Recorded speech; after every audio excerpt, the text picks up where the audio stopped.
Nah,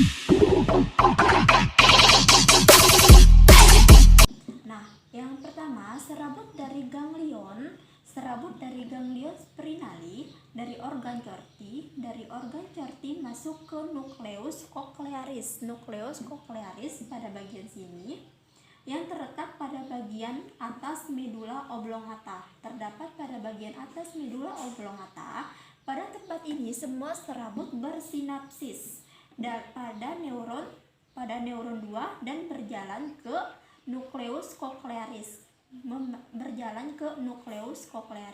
Pada nukleus cochlearis ini terjadi perjalangan antara nukleus cochlearis posterior pada sisi yang sama dari nukleus cochlearis posterior dan nukleus cochlearis anterior, maka akan berjalan menuju ke atas ke nuclei lemnisci-lateralis dan berakhir pada lemniscus lateralis. Tetapi sebagian besar melalui nukleus ini dan berjalan ke nukleus inferior pada nukleus commissura dari cochleolus inferiores.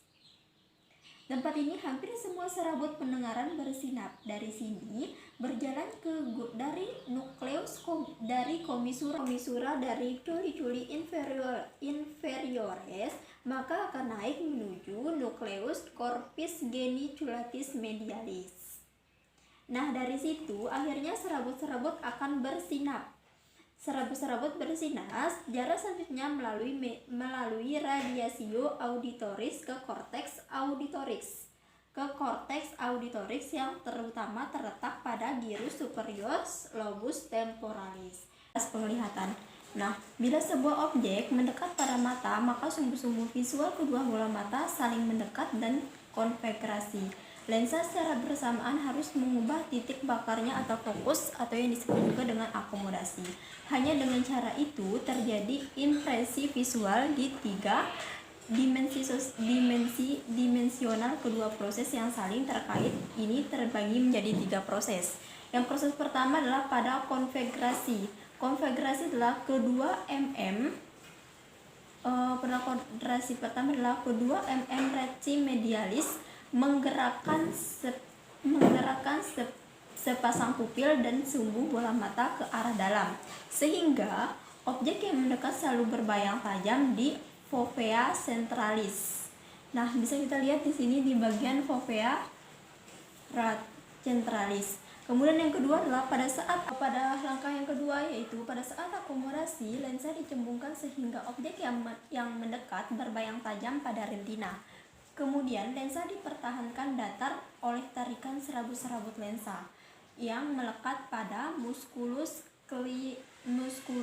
ciliaris. Musculus ciliaris terdapat di bagian sini.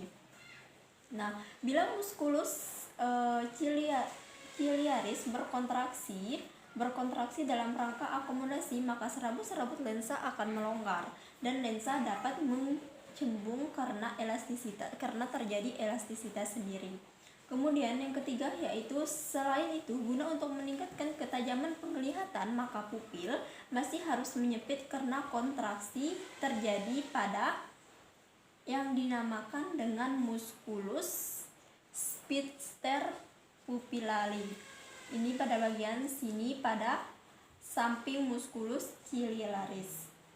Setelah ketiga tahap itu terjadi, maka konvegrasi dan akomodasi dapat dilakukan dengan sadar atau tanpa sadar. Akson terbanyak neuron jaras penglihatan berjalan di nervus opticus melalui corpus geniculatum. Ini pada corpus geniculatum.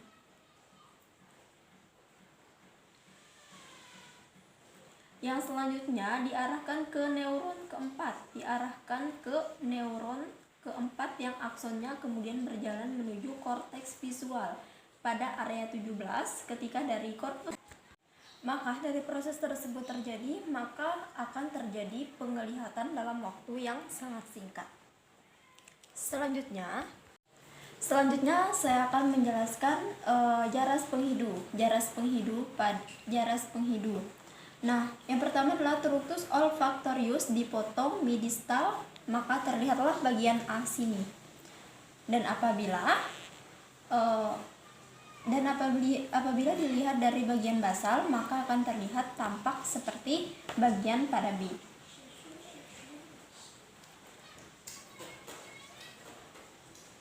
Selaput lendir di olfaktori berada di atap rongga hidung. Sel-sel hidunya adalah neuron-neuron bipolar prosesus bifier yang menyalahbanyakan berikut di selaput lendir nasal.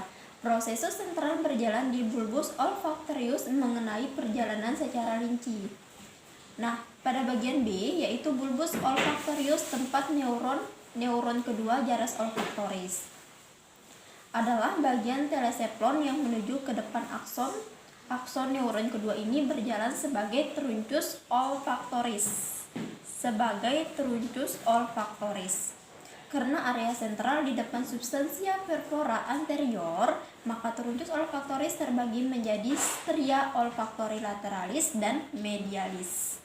Nah, ini ada stria olfactori lateralis dan stria olfactori medialis. Pada bagian pertama yaitu akson truncus olfactori berjalan di stria olfactori lateralis menuju ke bagian pusat. Pusat-pusat olfaktori di corpus ini, di pusat ini, maka berjalan akan menuju ke sini, ke corpus amygdalum ileum di bagian dalam.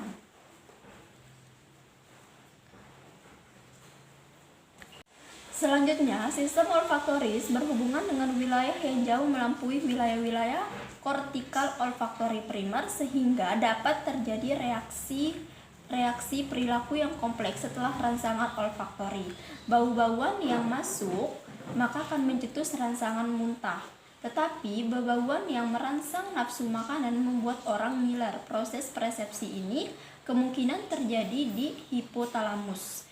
Dan sistem limbik bisa dilihat dari satuan pembelajaran selanjutnya. Dalam kaitan ini di fasciculus medialis telesepli maupun striae medullaris thalami merupakan penghubung utama. Fasciculus medialis telesepli memberikan seperti inti-inti di hipotalamus dan normatio reticulus dan nuclei salivatori dan nucleus dorsalis nervus vagi. Maka akson-akson yang berjalan di dalam stria medullaris thalami berakhir di nuclei habenulai. Jaras ini selanjutnya akan perjalanan ke batang otak untuk merangsang sekresi air liur setelah adanya rangsangan aroma.